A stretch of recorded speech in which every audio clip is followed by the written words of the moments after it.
conservatives for Palin. I don't speak only for myself here.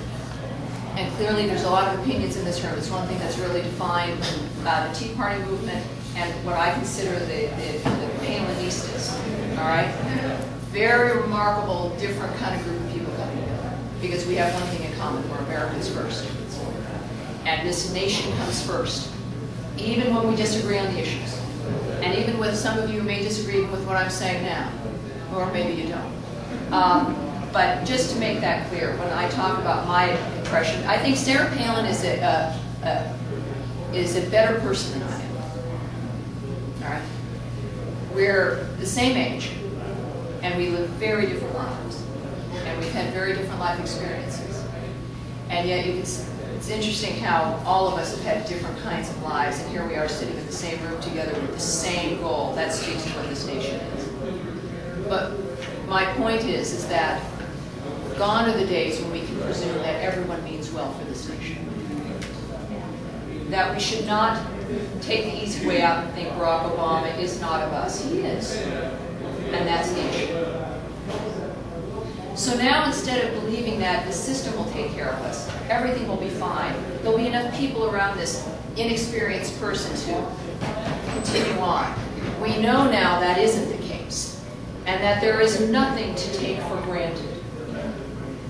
So we know the importance of a president. The president is not a statue there who's presuming to lead something that will automatically always be good. President is somebody who sets the tone. President is the mother and the father of the house. It is somebody who, while you can't control when your children leave the house, you can have instilled something in them. So when there is a problem, they'll come immediately to the right decision because they'll remember something you said 10 years ago. All right? It's the impression that person makes to everyone, first of all, to the people with whom they surround themselves. Who did they choose as a spouse? What of their children ended up being? Sarah Palin's personal life speaks to that. So does Barack Obama's. Now, as children, those young ladies, I think, have a lot of potential. Despite both of their parents not liking this nation very much. So they're going to have a bit of a problem as they grow up, I think, with the attitude that probably prevails in that household. Bottom line is that because Barack Obama, I believe, this is where I stopped myself before, doesn't mean well. I believe he understands exactly what's happening. I don't think it's because he's naive. You can be naive, and even the broken clock is right twice a day. He's not right twice a day. To get it this wrong, you've got to mean to get it this wrong. All right? Even Jimmy Carter. We have someone who I think has a malevolence, as I've said on the air, and I'll repeat anywhere. He has a malevolence toward this nation. He has surrounded himself with people who will not question him or will further his own agenda. The importance of this, and this is where, again, when it comes to the divine nature of what happens in this country, and I'm not saying Ronald Reagan or Sarah Palin are, you know, touching the hand of God. I think one person did in this nation's history, and that was George Washington. One person, without whom this nation wouldn't exist. You could eliminate individual members of the Founding Fathers team, and we'd still be here, but not with George Washington. If he was out of the picture, we would not exist. You can't say that about anybody else.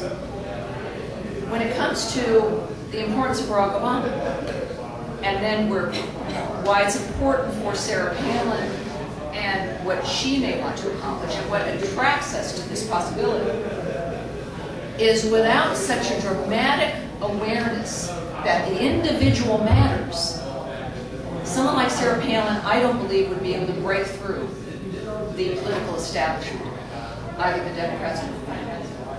We have learned that the letters after our name doesn't matter, that we're Americans first.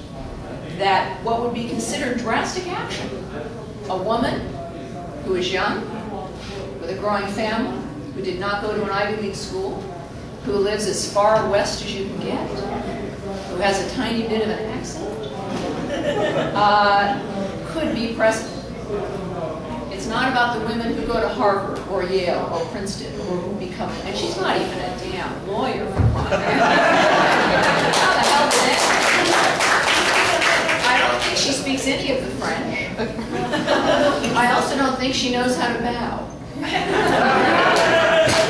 also, she'll learn that little clip of the head when she sees the Queen or whomever needs a clip of the head. There's going to be no bowing.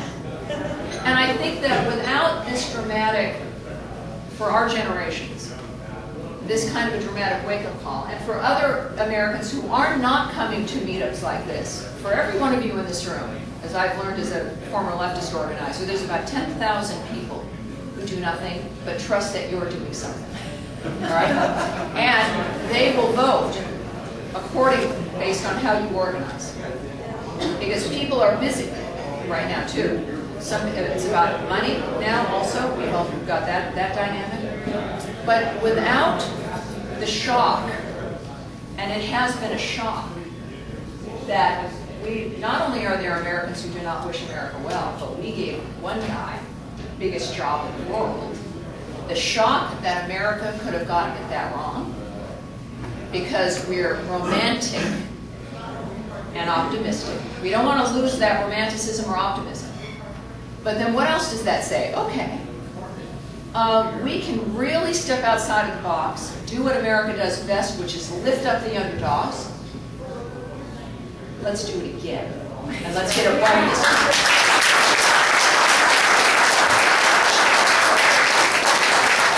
Sarah Palin, for me at least, certainly represents getting it right this time. Yes. Elevating, though, this time an American, an underdog, somebody who comes from, and I don't mean this to be insulting or demeaning, who comes from the fringes, who comes from a place where you normally, I guess, you get rid of whatever accent you might have at Harvard, so you'll speak like, I don't know, the Bostonians. I'm not sure what accent people want people to have. Or, you know, it's about learning, all right, look, we've stepped over that hurdle now. And the only way when you have such a dramatic shock is to reverse in as an aggressive fashion. This is not about, oh my gosh, Barack Obama's so awful. Oh please, let's elect Jeb Bush so that we can move further away from Reagan. That is not going to happen. This is not a shock going back to the, we're not sure, you know, where people stand on things, and George W. Bush is spending like a liberal, and why is that? And none of that crap anymore. You know, this is about, when we talk about the Reagan legacy, what Sarah Palin stands for is, we've been shocked, we're going to shock you back. There is